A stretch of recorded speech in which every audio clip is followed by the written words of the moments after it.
നമസ്കാരം, ഏവർക്കും പുതുവത്സരാശംസകൾ.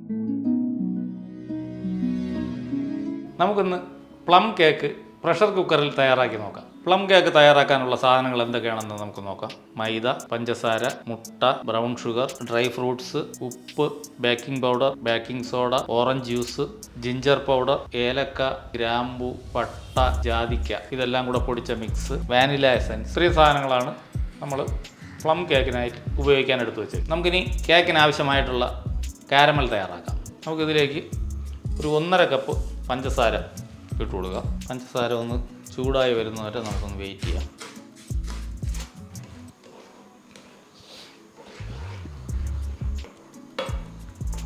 ഒരു കപ്പ് വെള്ളം എടുത്ത് വെച്ചിട്ടുണ്ട്. കുറച്ച് വെള്ളം ഒഴിച്ചു കൊടുത്തു. നമ്മുടെ കാരമൽ സിറപ്പ് ഇവിടെ റെഡി ആയിട്ടുണ്ട്.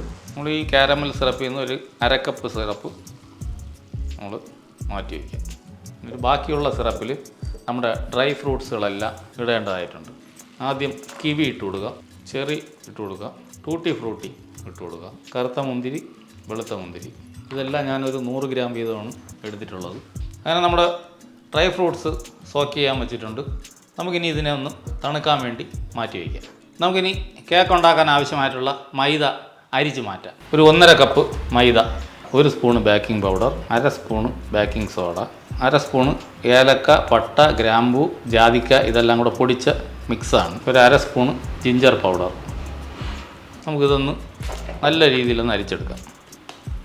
ഇത് അരിക്കുമ്പോൾ നമ്മൾ ഇതിൽ ഇട്ട് കൊടുത്ത എല്ലാ സാധനങ്ങളും ഇത് നല്ല രീതിയിൽ മിക്സാവും. ഈ അരിച്ച മൈദ നമുക്ക് മാറ്റി വയ്ക്കാം. അങ്ങനെ മൈദ നമ്മൾ അരിച്ച് മാറ്റി വെച്ചിട്ടുണ്ട്. ഇനി നമുക്കൊരു 4 മുട്ട ബീറ്റ് ചെയ്തെടുക്കാം. നമുക്ക് ഒരു ബൗളിലേക്ക് ഒരു 4 മുട്ട പൊട്ടിച്ചൊഴിക്കാം. ഒരു ബൗളെടുത്ത് വെച്ചിട്ടുണ്ട്. നമുക്ക് ഇതിലേക്ക് 4 മുട്ട ബീറ്റ് ചെയ്യാം. 1/4 കപ്പ് ബ്രൗൺ ഷുഗർ അത് ഇതിലോട്ട് ഇട്ട് കൊടുക്കുക.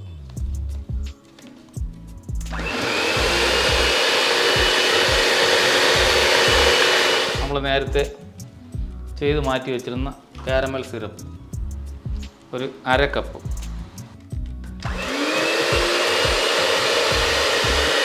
ഒരു 1/4 കപ്പ് ബട്ടർ, അതും ഇതുപോലെ നമുക്ക് ബീറ്റ് ചെയ്ത് കൊടുക്കാം.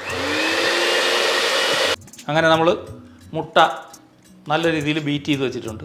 ഇനി നമ്മൾ നേരത്തെ അരിച്ച് വെച്ച 1/2 കപ്പ് മൈദ 1.5 കപ്പിൽ നിന്ന് മാറ്റി വയ്ക്കും. ഇനി നമുക്ക് ഈ 1 കപ്പ് മൈദ കുറേശ്ശെ ഈ മിക്സിലോട്ടിട്ട് ഒരു വിസ്ക് വെച്ച് മിക്സ് ചെയ്ത് കൊടുക്കുക.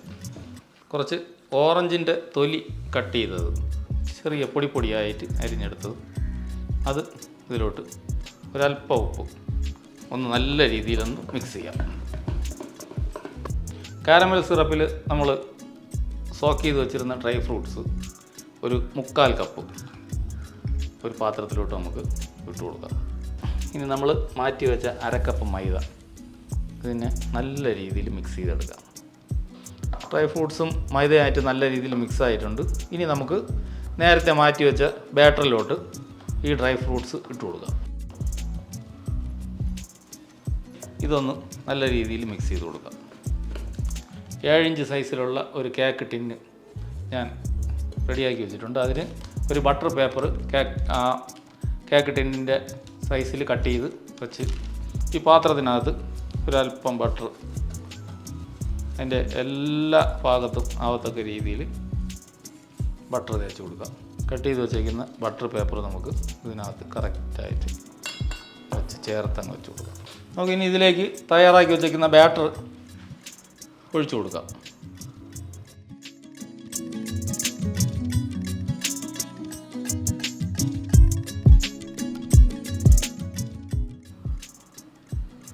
ഈ ബാറ്റർ കംപ്ലീറ്റും ഇതിൽ നിന്ന് ഇതുപോലൊരു സ്പാച്ചുല ഉപയോഗിച്ച് നല്ല രീതിയിൽ വടിച്ച് ഇതിനെ കംപ്ലീറ്റ് നമുക്ക് ഇതിലുള്ള എയർ ഹോൾസുകളെല്ലാം പോകാൻ വേണ്ടിയിട്ടാണ് ഒരു 3-4 പ്രാവശ്യം ഒന്ന് ടാപ്പ് ചെയ്യും.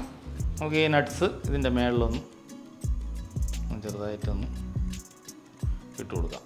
നമ്മളൊരു പ്രഷർ കുക്കർ ഒരു 10 മിനിറ്റ് പ്രീ ഹീറ്റ് ചെയ്യാൻ വേണ്ടിയിട്ട് വെച്ചിട്ടുണ്ട്. പ്രീ ഹീറ്റായി നിൽക്കുകയാണ്. അതിലോട്ട് നമുക്ക് ഈ ബാറ്ററിനെ എടുത്ത് അകത്തോട്ട് വയ്ക്കാം. കുക്കറിനകത്ത് ഒരു റിങ് ഇട്ടിട്ടുണ്ട്. അതിൻ്റെ മേളിലാണ് നമ്മൾ ഈ ബാറ്റർ വയ്ക്കേണ്ടത്. കുക്കർ നല്ല ചൂടായി നിൽപ്പുണ്ട്. ഫുൾ ഫ്ലെയിമിലാണ് വച്ചിട്ടുള്ളത്. 10 മിനിറ്റ് ഫുൾ ഫ്ലെയിമിൽ. ഇനി അതുപോലെ ഒരു 20 മിനിറ്റോളം ഈ കേക്കിൻ്റെ ബാറ്റർ ഫുൾ ഫ്ലെയിമിൽ തന്നെ ഇരുന്നതിന് ശേഷം പിന്നെ 25 മിനിറ്റ് സിമ്മിൽ വയ്ക്കണം. നമുക്കിനി ഇതിനെ കുക്കറിൽ നിന്ന് പുറത്ത് എടുക്കാം. നല്ല ചൂടുണ്ട്. അതിൻ്റെ 4 സൈഡും വിട്ട് ഒക്കെ വന്നിട്ടുണ്ട്.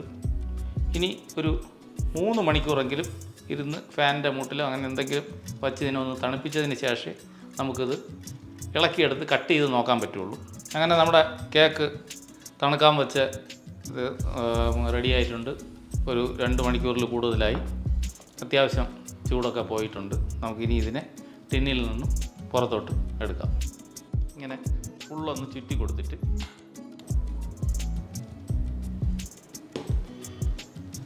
നല്ല രീതിയിൽ എല്ലാ സൈഡും ഒരേ ആ ബട്ടർ പേപ്പർ പതുക്കെ അങ്ങ് ഇളക്കിക്കളയാം.